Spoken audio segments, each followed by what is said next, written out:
Hey guys, magandang araw. May repair tayo ngayon na amplifier Sakura PA500 UB.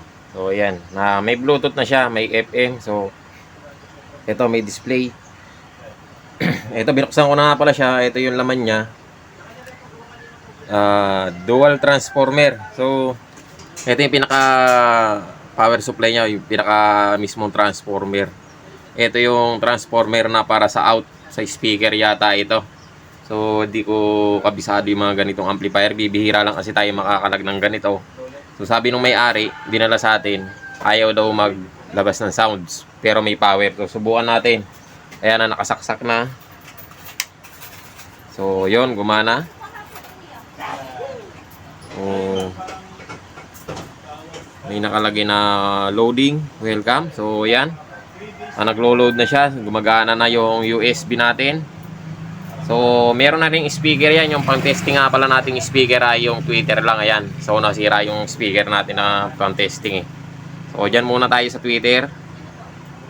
So naka volume siya, ayan. Ito yung pinaka master volume niya na yan. So wala talagang sound. Yan. So binuksan na rin ng may-ari, tinesting na rin niya kasi technician din siya, gumagawa siya ng cellphone. Ay, iba na yun. So dito, chinek ko yung transformer niya. Ito, kinalas ko na. Okay naman yung sa may transformer. Dito sa may out niya na may speaker. So ala pa rin siyang sound. Buo naman tong sa may transformer niya. Yun lang. Ito kasing likod niya. Tingnan natin yung likod. So ayan guys, ayan ang likod niya. So meron kasi nakalagay dito na ano, dito ako naglagay ng speaker. So sinubukan ko din siya dito, ayaw din gumana. So nakalagay kasi diyan, ayan, common, tapos 4 hanggang 16 ohms to. Tapos dito ay 70 volts saka 100 volts. So hindi ko alam kung saan to, kung para saan. Pero siguro dito speaker kasi meron siyang 4 to 16 ohms. Tapos common. Tapos dito, meron din dito. So kahit dito, nag-check ako dito, sumubok ako, ayaw din maglabas ng sound. So ganun din sabi ng may-ari, nag-check din daw siya dito ng speaker, ayaw din. Tapos dito ganun din sa lahat. So yan guys, ngayon babaklasin natin yung itong mismong board na to. Kasi chinek ko tong transformer niya na dito para sa speaker. Ito, tinutong ko yung linya na yan eh. Saka dito sa speaker yan, nagpunta yan dito sa likod. Itong transformer na to, nag-check tayo dito, alang lumalabas. Kasi may nakalagay dito, may naka-indicate naman dyan eh. Yung output niya 28 volts. Maliit lang, di makita mabuti. Tapos 10 volts. Ayun, meron siya mga voltahe nakalagay. So dito yan. Ayan. 10 volts, 20 volts, 40, tapos 70 saka 110 volts. So dito yan. To. Sumuplay yan dito sa likod sa may speaker na nanggaling dito sa transformer na to. So alang lumalabas. Ngayon, yung input niya na 28 volts, ito, tinunton ko to. Dito siya nanggaling sa out, papunta dito sa may board na to. Ito, dito sa may kulay red na to. So, wala rin siyang lumalabas o wala rin pumapasok na 28 volts. Sana, dapat meron yan para susupply siya dito sa transformer para sa speaker. So, wala. Pero may power naman. So, ibig sabihin, buo itong transformer na to. Buo rin yung board niya. So dito muna tayo mangalas ng board. Pag ala dito, susunod tayo dito. Sige nga, ang tagal mo eh. So step by step. So pinagsususpetsahan din ng may-ari nung dinala niya to, itong volume niya, yung master volume. So check din natin yan. Pero dito muna tayo, bago tayo pumunta doon sa kabila. So dito muna. So bubuksan ko muna to, tatanggalin ko muna yung mga screw, tapos tignan natin. So yun guys, di ko na napakita sa inyo yung pagtanggal ng tornilyo. Meron pa pala sa likod.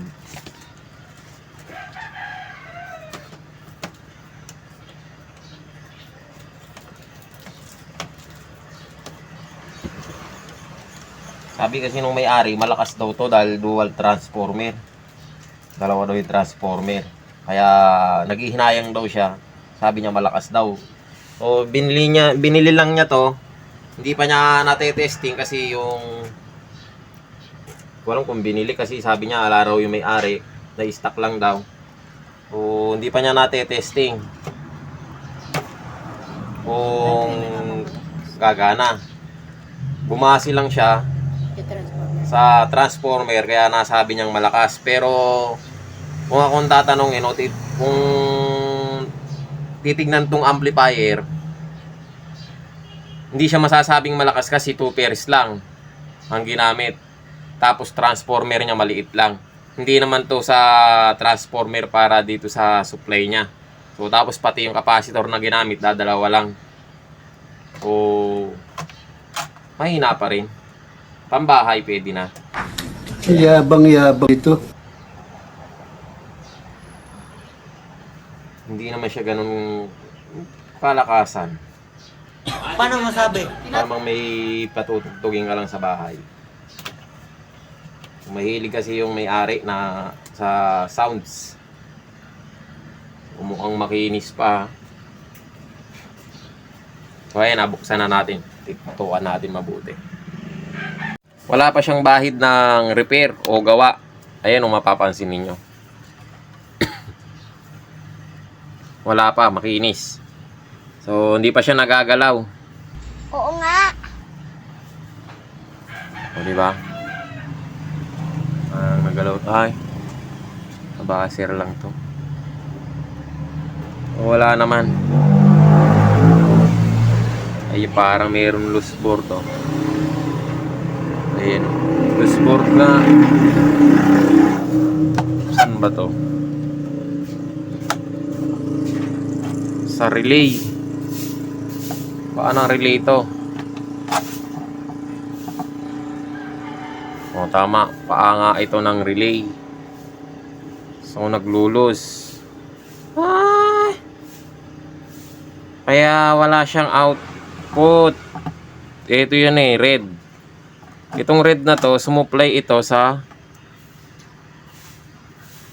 ito. Sa transformer. Ang dami kasing white. O, ayan, ayan. Hilahin natin itong red na to.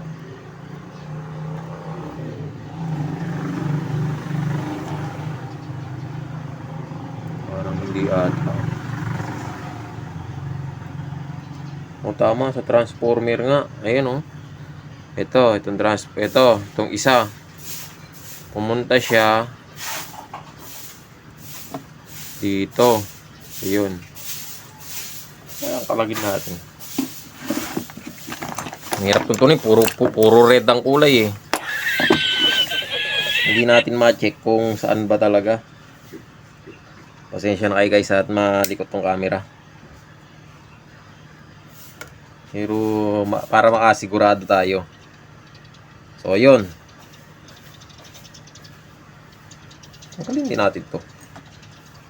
Hindi kasi malalamang mabuti kasi paano natin makikita puro pula yan. So ayan, itong dalawa na to. Transformer to. Input transformer. 28 volts to eh. Nakasulat doon. Di lang makikita mabuti. Maliit. Ayan. So, itong isa nanggaling dito. Ayan. Ayan. Itong isa, ayan. Ito. Ayan. Huwag nyo titignan yung kuko ko. Kasi yung kuko, maitim talaga yan. Puro langis. Ang makina. So, ito, pupunta siya dito. Ayan. At hihilahin natin. Kapag yan umunat, yan na yan. Ayaw ah. Dami kasi tali-tali. Yun, umunat. So, siya ngayon. Galing ha? Hilahin natin dito. Mahigpit. Ayun oh, umunat. So, ibig sabihin siya to. Ito. Ayan. So, dun nang galing yan sa transformer. Dito nagtumungtong sa transformer. So, nang galing siya dito sa... Ayan o. Ayan.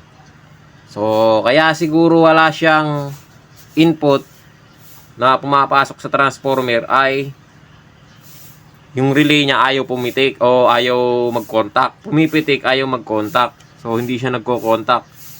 Kahit pumipitik siya, hindi siya nagsuswitch. Kasi nga, naglo-lose. So, subukan natin siyang hinangin.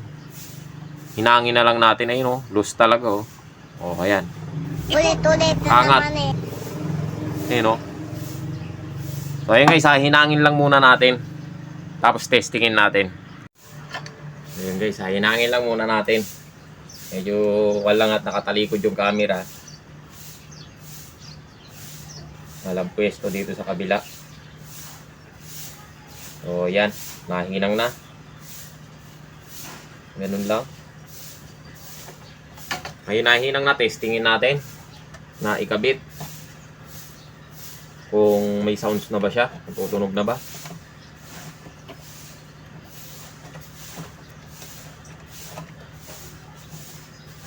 Ayun, ayaw na.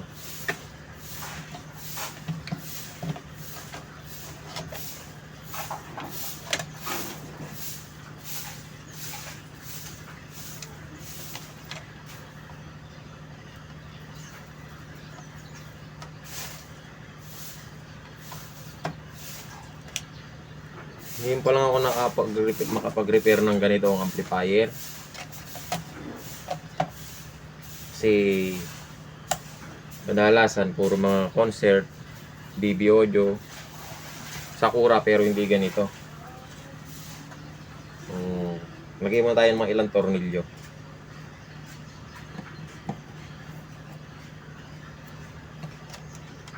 Aming wire.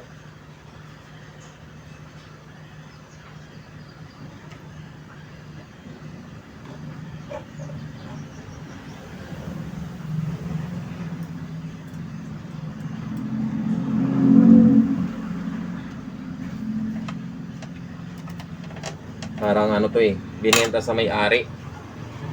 Binenta sa ano, nabili ng may-ari sa iba. Parang ganon. Tapos akala niya buo yung tinesting kasi sabi na stock lang daw.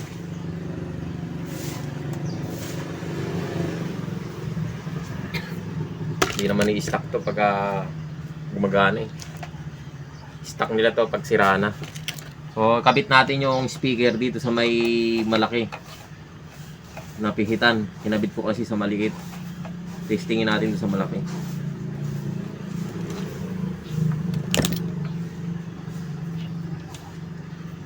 Kung magsa-sounds ba siya. Hindi ko kabisado yung mga ganitong amplifier. Sa mga nakakaalam dyan at may kabisado ng ganito o merong ganitong gamit, pwede kayo mag-comment, mag-suggest. So ayan guys, sana ikabit na natin yung speaker nya. So ayun, dito sa may kulay pulang malaki ko na nilagay. Ngayon testingin natin siya kung tutunog ba. Hindi natin malalaman yan kung hindi natin titestingin.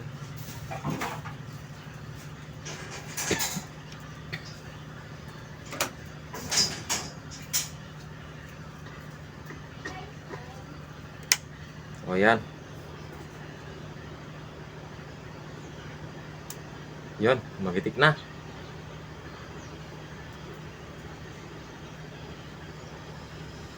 Yun, meron na.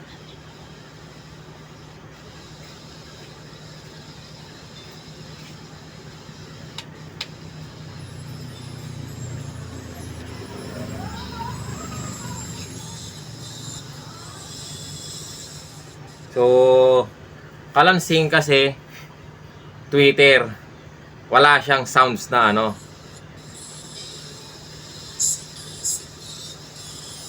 Oh, so meron na siya mahina. Ayan oh. Yung Twitter natin.